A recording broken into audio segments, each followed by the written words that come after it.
Bismillahirrahmanirrahim. Di antara perkara yang dilakukan selepas Fathu Makkah, pembukaan Mekah dibuka secara rasmi walaupun telah dibuka oleh Nabi Ibrahim alaihissalam. Orang yang pertama buka Mekah, kemudian berlaku penyelewengan selepas Nabi Ibrahim wafat, sehingga berlakunya syirik. Dosa yang paling besar ialah syirik, menyekutukan Allah dengan sesuatu yang lain. Ini dosa yang paling besar. Inna Allah la yaghfiru an yushraka bihi wa yaghfiru ma duna dzalika liman yasha. Allah Taala mengampun, Allah Taala tak mengampun dosa orang yang syirik, yang percaya ada yang Tuhan daripada Allah Taala. Allah Taala tak ampun. Dan Allah Ta'ala ampun dosa yang lain daripadanya. Semua dosa lain pada syirik, besar macam mana pun, kalau orang tu bertaubat, taubat yang nasuha, menyesal dengan syarat-syarat taubat, diterima oleh Allah Ta'ala. Orang yang berzina, yang minum arak, yang bunuh orang, yang merampok, yang menyamun, dia bertaubat belum dihukum, dia ampun oleh Allah Ta'ala. Ataupun dihukum di atas dunia, dia ampun oleh Allah Ta'ala. Adapun syirik, tidak diampun istighfar. Mesti nak mengucap 2 kalimah syahadah. Istighfar tak cukup. Jadi syirik ni ialah dosa yang besar yang dilakukan di Mekah Al-Mukarramah. Mereka mendirikan patung-patung dan berhala-berhala yang dianggap sebagai Tuhan. Termasuklah patung Nabi Ibrahim dibuat juga. Ibrahim, Abraham ataupun Brahma. Dibuat patung itu. Ini syirik, dosa yang paling besar, sangat dimurkai oleh Allah Ta'ala. Bila Nabi berjaya membebaskan Mekah semula daripada jahiliyah, antara langkah yang dia ambil memusnahkan syirik. Macam mana cara dia? Bukan saja mengucap 2 kalimah syahadah, termasuk tindakan-tindakan yang lain. Setelah menguasai Mekah sepenuhnya dan pemerintahan bertapak dengan teguh di atas tanah suci teragung itu, maka Rasulullah SAW mengarahkan operasi membersihkannya dari segala lambang syirik yang nyata. Bersihkan Mekah daripada segala bentuk syirik. Rasulullah SAW mengarahkan Abu Usaid Al-Khuzai radhiyallahu anhu supaya melakukan pembaharuan tanda-tanda sempadannya dan menyampaikan sabdanya, menyampaikan ucapan Nabi, man kana yu'minu billahi wal yawmil akhir fala yada' fi baitihi sanaman illa kassarah. Sesiapa yang beriman kepada Allah dan hari akhirat, maka janganlah ia membiarkan patung berhala di dalam rumahnya, melainkan hendaklah ia memusnahkannya. Barang siapa yang simpan patung di rumah, musnahkan patung itu. Arahan Nabi. Diarahkan kepada Abu Usaid Al-Khuzai radhiyallahu anhu mengumumkan arahan ini pada orang ramai. Maka seluruh tanah suci Mekah tidak dibenarkan wujudnya patung-patung dan berhala-berhala. Diharamkan ada patung dan berhala di tanah suci Mekah. Tak dibenar. Kita baca minggu lepas, termasuk Hindun bin Utbah balik rumah, pecah patung rumah dia, musnahkan. Dia sudah masuk Islam. Hanya orang Mekah sendiri memusnahkan patung-patung itu dengan iman dia, keyakinan dia sendiri. Beberapa pasukan tentera pula ditugaskan untuk memusnahkan berhala-berhala besar pujaan kabilah-kabilah Arab di sekitar semenanjung Arab. Ditugaskan bala tentera, pasukan tentera, pergi ke semenanjung Arab. Maknanya semenanjung Arab mesti dibersihkan daripada berhala. Nabi sebut dalam hadis di akhir zaman, orang bawa pula berhala di semenanjung Arab. Hari ini dah ada dah di Dubai, di Emirat, Emirat, di Abu Dhabi, di Bahrain, buat kuih pula ada di situ. Ini larangan Nabi semenanjung Arab. Tempat lain cerita. Tempat lain itu tak dibuat begitu. Ini khusus bagi semenanjung Arab. Ini ada arahan, ada hadis-hadis. Dan ulama-ulama bagi fatwa, termasuk Syekh bin Baz, Mufti Saudi ada fatwa dia. Tak boleh semenanjung Arab ni. Tapi hari ni kerajaan dia jadi hanyut. Ini antara tanda-tanda di akhir zaman. Tanda akhir zaman dah berlaku sekarang ni. Bawa orang, lepas tu dipatung di semenanjung Arab. Mekah kita tak tahulah, sekurang ada senyap-senyap awak masuk. Ini sudah berlaku penyelewangan di akhir zaman. Ini arahan sejak pembukaan Mekah, tak dibenar. Dihantar pasukan. Mereka yang ditugaskan ialah pasukan diketuai Khalid bin Al-Walid, pedang Allah, Saifullah radhiyallahu anhu. Khalid bin Walid yang Nabi panggil Saifullah, pedang Allah. Sebab Khalid bin Walid digelar pedang Allah ni kerana peperangan Mu'tah. Perang Mu'tah yang terkenal bila Khalid bin Walid telah berjaya menyelamatkan tentera Islam menghadapi tentera Rom yang berpuluh-puluh kali ganda dengan taktik strategi yang pintar Khalid. 3 orang panglima, iaitulah Zaid bin Harithah, Ja'far bin Abi Talib dengan Abdullah bin Rawahah sudah mati. 3 panglima mati. Khalid bin Walid mengambil alih dan menyelamatkan tentera Islam dengan strategi yang pintar, yang bijak, dan Nabi beri gelaran Saifullah, pedang Allah Khalid bin Walid. Ini pedang Allah Khalid bin Walid ini kerana kepintaran dia. Nabi tugaskan memusnahkan berhala Al-Uzza, Allat wal Uzza. Ini berhala masyhur ni. Al-Uzza pujaan Quraisy dan seluruh Bani Kinanah. Puak-puak Quraisy dengan Bani Kinanah memuja patung Al-Uzza. Ia adalah berhala paling besar. Urusannya dijaga oleh Bani Syaiban. Ini kabilah yang besar, Bani Syaiban ni. Bani Syaiban ni, kita baca dalam peristiwa Nabi berdakwah mengajak Bani Syaiban masuk Islam. Bani Syaiban ni ada sifat dia. Di mana bila Nabi nak berhijrah, kita baca kisah, kita ulang balik. Nabi nak berhijrah, Nabi cari negeri nak berhijrah. Kami bertemu dengan pemimpin, Nabi bertemu dengan pemimpin Bani Amir. Islamnya akan menang, sanggup tak nak serah negerimu?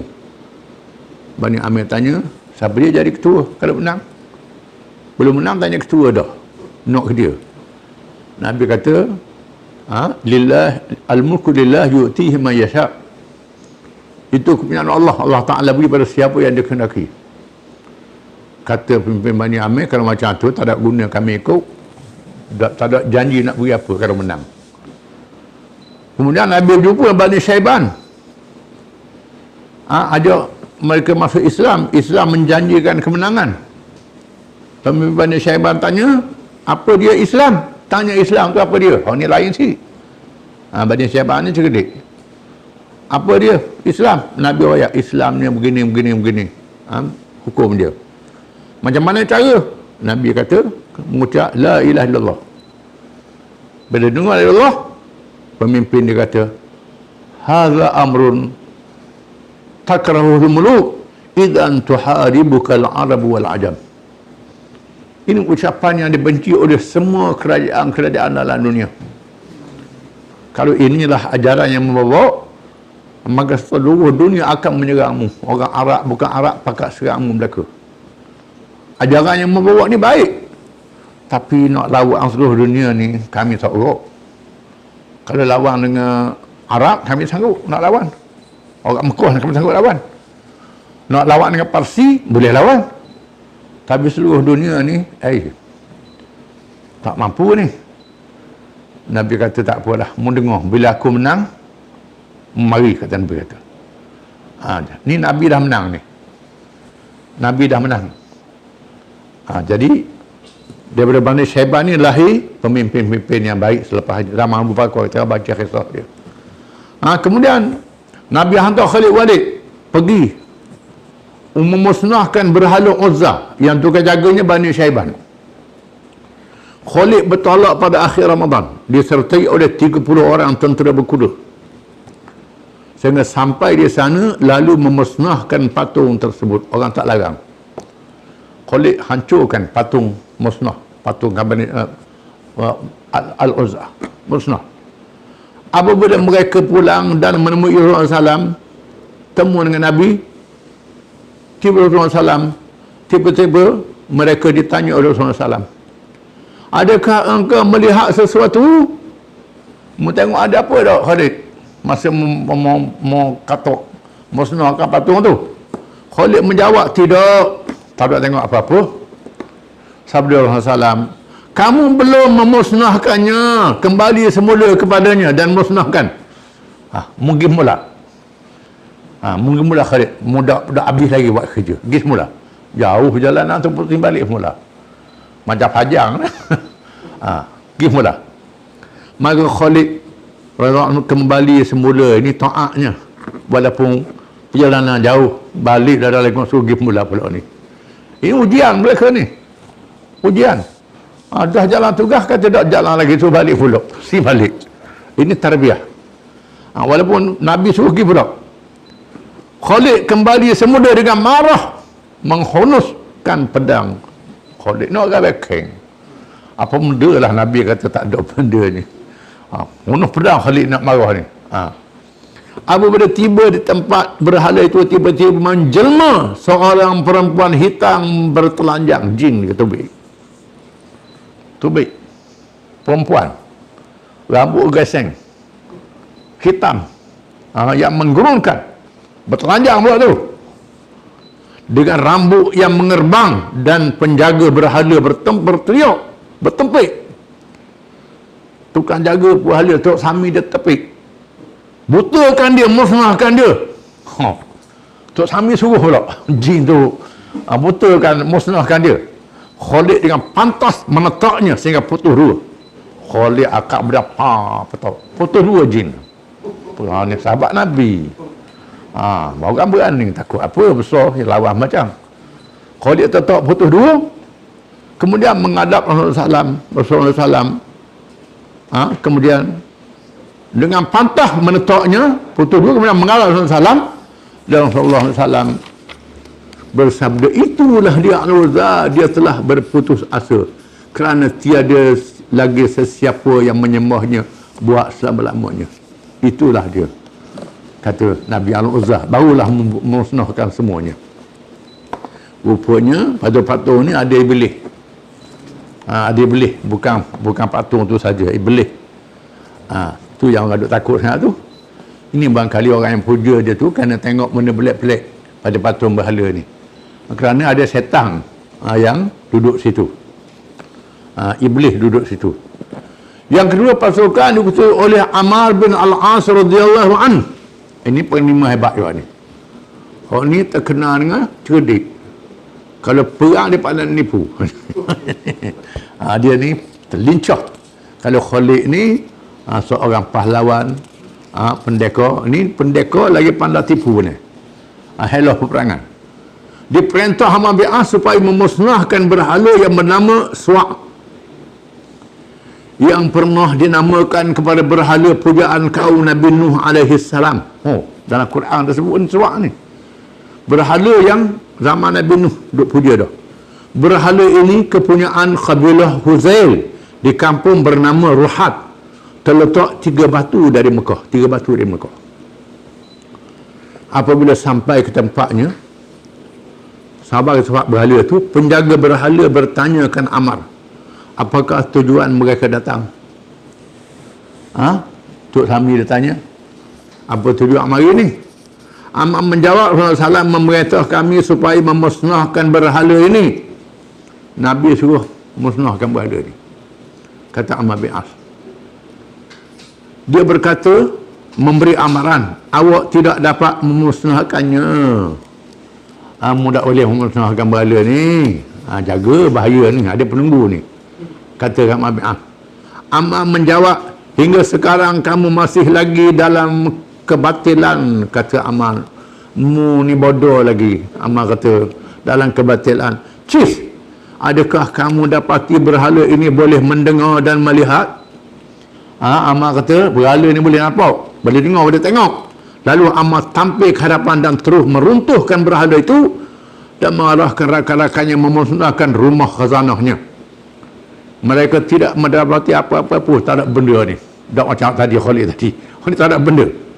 Maka dia cabut lagi agaknya. Kemudian Ammar bertanyakan penjaga berhala itu, bagaimana pendapat kamu setelah melihat ini semua? Mau tengok mana? Dia tanya Duk Sami dia. Ia menjawab, aku Islam kerana Allah. Aku masuk Islam sekarang. Masuk Islam. Itu masuk Islam. Ini kisah yang kedua. Yang ketiga, di bulan ini juga Rasulullah SAW memerintah Sa'ad bin Zaid Al-Ashhali mengepalai 20 orang tentera berkuda supaya memusnahkan berhala Manat. Ini berhala besar juga. Terletak di tempat bernama Al-Musalla, berhampiran Qadid. Berhala ini kepunyaan Aus, Khazra', Ghassan dan lain-lain. Ini kabilah-kabilah yang punya berhala ini. Apabila sampai di tempatnya, penjaganya bertanyakan Sa'ad, apakah tujuan kamu datang ke sini? Tujuanmu mari sini apa? Sa'ad menjawab, memusnahkan manah. Nak memusnahkan manah ni. Dia berkata, serah kepada kamu sahaja untuk melakukannya. Serah kamu nak buat mana pun. Ni, serah ni. Lah. Musnah. Apabila Sa'ad berhadapan untuk bertindak, tiba-tiba menjelma perempuan hitam yang bertelanjang dengan rambutnya yang mengerbang. Ni mari tubik. Tak ada tu tubik dah. Tubik. Ni yang ketiga ni. Mengancam sambil menepuk dada. Iblis tu tepuk dada. Sa'ad memukul dadanya. Pengawalnya berkata, wahai Manat, bertindaklah ke atas penderhaka-penderhaka terhadapmu. Pengawal dia kata, suruh tu jin ni tu. Sa'ad terus memukulnya sehingga mati, mampus situ. Seterusnya mereka memusnahkan berhala.